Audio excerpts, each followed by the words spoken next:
Raw and Unfiltered with Lizzie is going to be a library full of conversations that are my personal responses to questions I'm asked. And these are my raw, unedited, and unfiltered responses that were my voicemails. They contain no personal information from the other person, but they are deeply vulnerable for myself.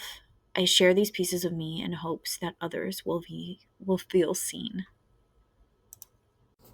This first conversation is a little under 7 minutes, and it was with a friend of mine, and we were talking about life and the things that have been happening and going on, not in deep conversation, but just kind of surface level.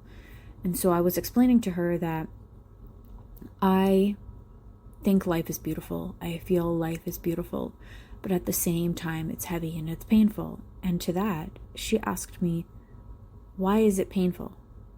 And I guess the next thing that you're going to hear is my answer to her. So, without further ado, here it is. This is a little bit complicated to write out, but the pain of it is realizing how much I allowed myself to get lost. Because I was too busy making sure that I was trying to be everything to everybody and make everybody happy, and I wasn't holding boundaries, and I shut off so much of myself that now it's kind of painful coming back, because that means that relationships are changing. And at this moment, I'm in like this kind of in-between state where I don't know what's going to happen in my life, but I just keep taking the next step forward. So it's me having to hold boundaries and knowing that those boundaries, even though not my responsibility, it's going to hurt other people. Even taking care of myself, something that I wasn't used to doing. I made sure everybody was taken care of first. Feels like a hit sometimes because of how people react to it in certain moments. So having to maintain my boundaries while building myself and having to do the things that I feel like I need to do to become more me, to become more whole, it makes people uncomfortable. And I don't want to hurt people, but at the same time, I've found so many pieces of myself already that it's just so beautiful to feel that wholeness. Obviously, I still have a lot of work to do, but that wholeness, I can't go back, right? Realizing that, I have to look in the mirror more and more. Not that I haven't, but where am I still holding myself? Like, how am I still suppressing myself? How am I'm still looking and going, oh, damn, I thought I was free here and I'm not. So there's more work to do there. While still trying to be conscious of the people around me and how they're being affected. But I'm meeting some really amazing people, and they're showing me so much about myself that I didn't know existed.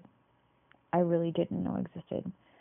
And I still try to keep telling myself lies to keep myself small. But I know that that's not what I'm supposed to be doing.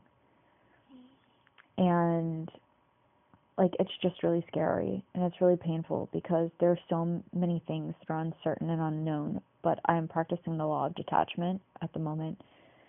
So while I'm grateful for everything, I have to detach from the outcome, or else I'll drive myself crazy. I actually picked up a book by Deepak Chopra at Goodwill. It's like $1.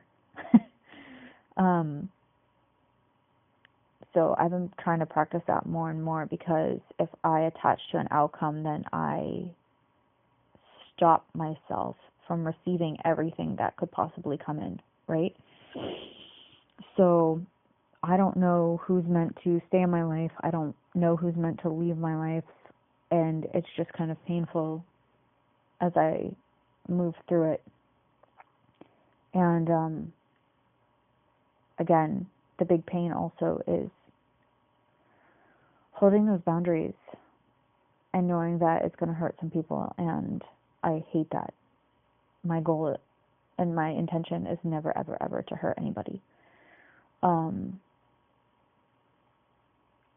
But also, it's like when people have that idea that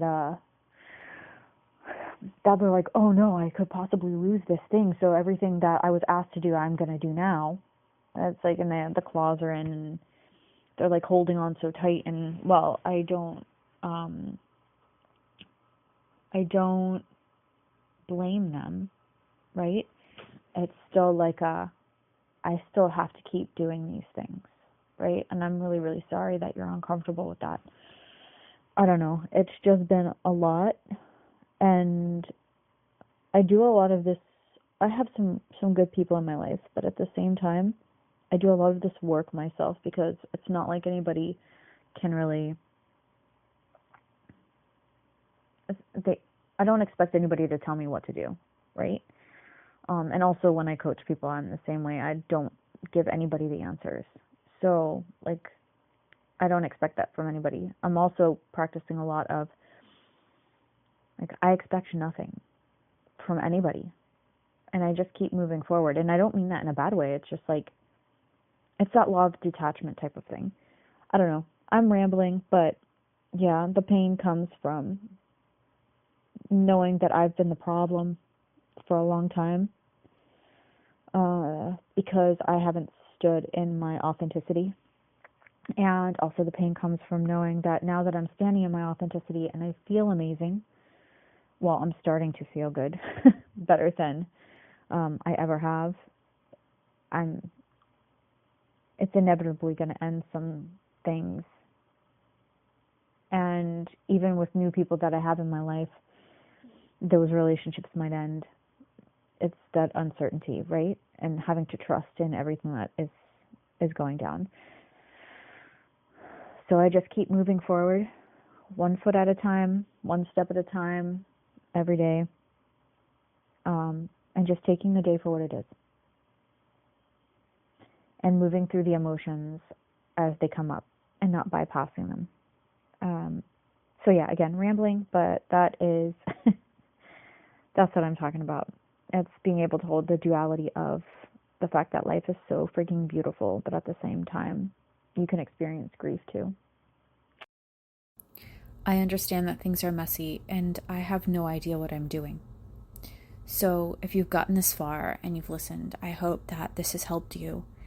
And I hope that whatever I upload next helps you. Everything will be raw and unedited, because I think in this world we need less polished things, and we need to know that we are real, that we are living, we are breathing, and that the lives that we see curated on social media are not necessarily real life. So I will be as honest and open as I can. And please know that, again, this is not going to be a polished, whatever it turns into. I don't know if it's going to be a podcast. I don't know if it's just a YouTube kind of set of things, right? Library of things to kind of help me through this next part of my healing process. So I hope that your shadows can find sanctuary here with me at Inspired Alchemy, and in the upcoming endeavors that I have.